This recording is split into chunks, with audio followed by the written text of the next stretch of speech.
Hello बच्चों, good morning all of you. और कैसे हैं? उम्मीद करते हुए अच्छे से होंगे।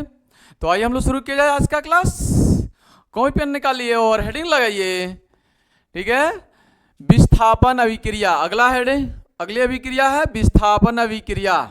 तीसरा है विस्थापन अभिक्रिया। विस्थापन अभिक्रिया, डिस्प्लेसमेंट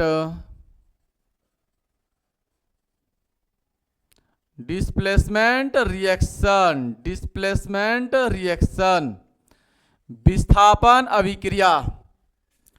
ठीक है। बगल में हमने पहला से एक सीरीज लिखी है जिसको हम कहते हैं सक्रियता श्रेणी। इसको बोलते हैं सक्रियता श्रेणी। सक्रियता श्रेणी, यह सक्रियता श्रेणी का घटता हुआ क्रम है। सबसे सक्रिय धातु पोटेशियम, उससे कम सक्रिय धातु सोडियम, उससे कम सक्रिय धातु कैल्शियम, उससे कम सक्रिय धातु मैग्नीशियम, इस तरह से उससे कम सक्रिय धातु एल्युमिनियम, उससे कम सक्रिय धातु जिंक। इस तरह से ये सक्रियता श्रेणी का घटता हुआ क्रम है। सबसे कम सक्रिय हैं आपके पास सिल्वर और गोल्ड, चांदी और सोना, सबसे कम सक्रिय। ठीक है, यानी बहुत कम क्रियाशील ये हैं। ठीक है, अभिक्रिया सबसे कम ये करते हैं, सबसे ज्यादा अभिक्रिया ये करते हैं। डिस्प्लेसमेंट रिएक्शन होता है क्या? विस्थापन अभिक्रिया उसे कहते हैं जिसमें, ठीक है, जिसमें अधिक क्रियाशील तत्व कम क्रियाशील तत्वों को उनके यौगिकों से उनके परमाणु को हटाकर स्वयं वहां पे स्थापित हो जाते हैं। यानी अधिक क्रियाशील तत्व कम क्रियाशील तत्वों को, अधिक क्रियाशील तत्व कम क्रियाशील तत्वों को उनको विस्थापित कर देते हैं, हटा देते हैं और स्वयं वहीं पर स्थापित हो जाते हैं। जैसे अधिक बलवान आदमी अपने से कमजोर आदमी को उसको हटाकर उस पर कब्जा कर लेता है। ठीक है, समझ में आ रहा है? अधिक मजबूत आदमी, अधिक ताकतवर आदमी अपने से कमजोर आदमी को उसको हटाकर उस पर कब्जा कर लेता है। ऐसे ही ये बहुत ही ज्यादा मजबूत है, ताकतवर है, ये अपने से नीचे वाले को किसी को भी हटाकर उन पर वह कब्जा जमा सकते हैं। जैसे पोटेशियम कैल्शियम को हटाकर उस पर कब्जा जमा सकता है, पोटेशियम मैग्नीशियम को हटाकर उस पर कब्जा जमा सकता है, पोटेशियम कैल्शियम कॉपर को हटाकर उस पर कब्जा जमा सकता है। ऊपर वाला कोई भी तत्व नीचे वाले तत्व को हटाकर उसका स्थान पर बैठ जाएंगे, उसका स्थान पर स्वयं स्थापित हो जाते हैं। परिभाषा लिखते हैं हम लोग हैं, वह रासायनिक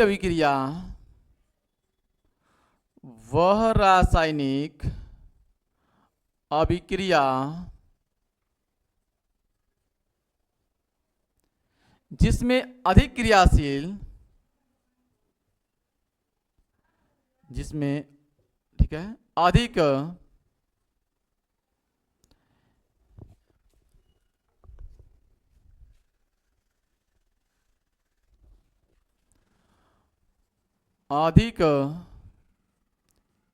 क्रियाशील तत्व कम क्रियाशील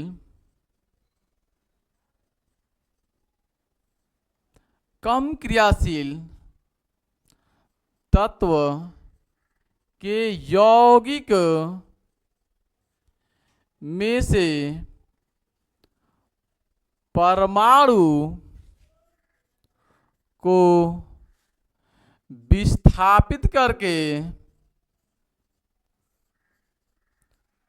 स्वयं स्थापित हो जाते हैं, स्वयं स्थापित हो जाते हैं। इसे हम कहते हैं विस्थापन अभिक्रिया। इसे विस्थापन अभिक्रिया कहते हैं, इसे हम विस्थापन अभिक्रिया कहते हैं। जैसे फॉर एग्जाम्पल अगर हम लिखें, एग्जाम्पल लिखें अगर हम, तो कहेंगे यहाँ पर हम अगर कहें तो ये है आपके पास जिंक, ठीक है, यह है आपके पास जिंक है, ये है जिंक, ठीक है, और बगल में जो क्रिया किया हुआ है कॉपर सल्फेट। जैसे ही कॉपर सल्फेट के साथ जुड़ा हुआ है, कॉपर कम क्रियाशील है, कॉपर सीरीज से नीचे है तो कॉपर कम क्रियाशील है, यह कॉपर कम क्रियाशील है, आयरन अधिक, जिंक अधिक अभिक्रियाशील है। जिंक कॉपर को हटा देगा, जिंक कॉपर को हटाकर, जिंक कॉपर को यहाँ से हटा, जिंक आएगा इस कॉपर को हटाकर स्वयं यहाँ पर स्थापित हो जाएगा, इसके साथ जुड़ जाएगा जिंक सल्फेट और इस कॉपर को विस्थापित कर देगा। यह कहलाएगी एकल विस्थापन अभिक्रिया, ठीक है, सिंगल डिस्प्लेसमेंट रिएक्शन। एक अधिक अभिक्रियाशील तत्व अपने से कम क्रियाशील तत्व को हटाकर स्वयं वहां पर स्थापित हो गया, कॉपर को हटा दिया, इसे कहेंगे विस्थापन अभिक्रिया। फॉर एग्जाम्पल एक और लेते हैं, जैसे आपके पास पहले से जुड़ा हुआ है, ठीक है, मान लीजिए कॉपर ऑक्सल्फेट है और कॉपर सल्फेट है और ऊपर वाला कोई तत्व आ गया यहाँ पे, मान लीजिए आयरन आ गया, तो आयरन से जैसे ही आप क्रिया कराएंगे तो आयरन ज़्यादा सक्रिय है, ये कॉपर को हटा देगा, ये कॉपर को हटाएगा और यहाँ पे आयरन सल्फेट बन जाएगा और कॉपर को गायब कर देगा। हमारी बात समझ में आ रही है? ऊपर वाला कोई भी नीचे वाले को हटा देगा। जैसे मान लीजिए ऊपर सबसे पहले है आपके पास, सबसे ऊपर मैं लिखूं, ऊपर लिखूं मैं कैल्शियम सल्फेट है और इसको पोटेशियम से हम क्रिया करा दिए, तो पोटेशियम सबसे क्रियाशील है, ये कैल्शियम को हटाएगा और ये पोटेशियम सल्फेट बना लेगा और कैल्शियम को यहाँ से हटा देगा। तो इस तरह से अधिक क्रियाशील तत्व अपने से नीचे वाले को वहाँ उसको हटाकर स्वयं स्थापित हो जाते हैं। तो अधिक क्रियाशील तत्व कम क्रियाशील तत्वों को हटाकर स्वयं वहाँ पर स्थापित हो जाते हैं। इसे हम कहते हैं विस्थापन अभिक्रिया। हालांकि ये सिंगल विस्थापन हो रहा है। और भी एग्जाम्पल आप ले सकते हैं कोई भी, मान लीजिए आपने लिखा मैग्नीशियम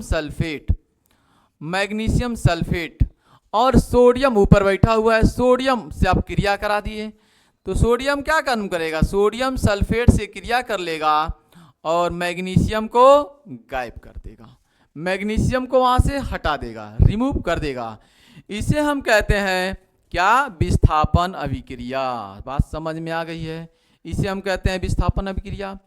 ऊपर वाला आप कोई भी ले लीजिए, सपोज कीजिए आपने लिया, ठीक है, आपने लिया सोडियम ही ले रखे हैं, आप सोडियम ले रखे हैं, सोडियम सल्फेट और सोडियम सल्फेट, पोटेशियम से आपने क्रिया करा दिया, तो पोटेशियम सोडियम को भी हटा सकता है क्योंकि पोटेशियम सबसे सक्रिय है, तो पोटेशियम सल्फेट बनेगा और सोडियम को क्या करेगा, ये विस्थापित कर देगा।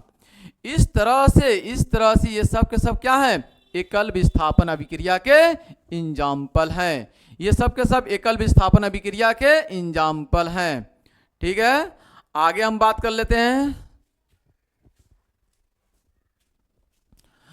ठीक है, एकल विस्थापन अभिक्रिया, ये सब किसके एग्जाम्पल हैं, एकल विस्थापन अभिक्रिया के। ये सब के सब एग्जाम्पल जो हैं वह किसके हैं, एकल विस्थापन अभिक्रिया के, एकल विस्थापन अभिक्रिया।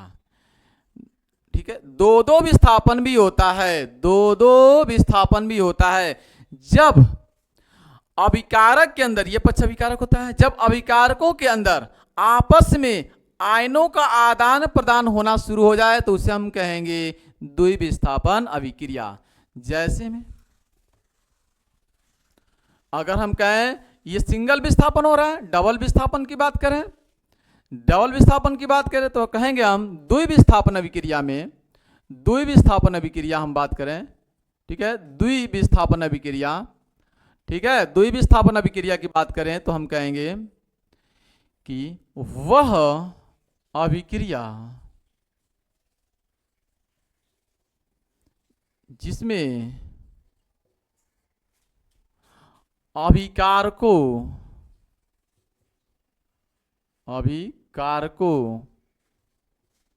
के आयनों के बीच आदान प्रदान होता है, ठीक है, आदान प्रदान होता है, आदान प्रदान होता है, द्विविस्थापन अभिक्रिया कहलाती है। द्विविस्थापन अभिक्रिया, ठीक है, अभिक्रिया कहते हैं, द्विविस्थापन अभिक्रिया कहते हैं। बात समझ में आ रही है? इसे हम कहेंगे क्या? द्विविस्थापन अभिक्रिया, द्विविस्थापन अभिक्रिया, ठीक है। एग्जाम्पल लिखते हैं, सोडियम सल्फेट और अगर हम बेरियम क्लोराइड से क्रिया करा दें, बेरियम क्लोराइड से, तो ये बनेगा, यहां से देखिएगा, अगर हम सोडियम सल्फेट को बेरियम, ठीक है, क्लोराइड से क्रिया कराएंगे तो इसमें जो आयन है, जो सोडियम आयन है, ये क्लोरीन आयन से जाकर क्रिया करेगा। ये सोडियम इस बेरियम को हटाएगा और यह बेरियम इस सल्फेट से क्रिया करेगा, तो बनेगा बेरियम सल्फेट प्लस का। ये सोडियम किससे जाकर क्रिया करेगा? क्लोरीन से क्रिया करेगा। ये सोडियम किससे जाकर क्रिया करेगा? क्लोरीन से जाकर क्रिया करेगा और बनाएगा NaCl, ठीक है, NaCl। बात समझ में आ रही है? NaCl। तो ये पूरा का पूरा रिएक्शन आपके पास है, मिटा दे रहे हैं। तो इनके बीच आयनों का आदान प्रदान हो रहा है, आयनों का क्या हो रहा है? आदान प्रदान हो रहा है, इसलिए हम कहेंगे इसे, ठीक है, द्विविस्थापन अभिक्रिया। यहां पे आयनों का आदान प्रदान होता है। बात समझ में आ रही है? यहाँ पे आयनों का क्या हो रहा है? आदान प्रदान हो रहा है, इसलिए हम कह रहे हैं इसे द्विविस्थापन अभिक्रिया। पर जो सोडियम सल्फेट है ये एक्वस है, जली विलयन है। बेरियम क्लोराइड है, यह भी एक्वस है, जली विलयन है। जबकि बेरियम सल्फेट एक, ठीक है, सॉलिड बनेगा, यानी अवक्षेप प्राप्त होगा और NaCl ये भी क्या हो जाएगा? एक्वस बनेगा।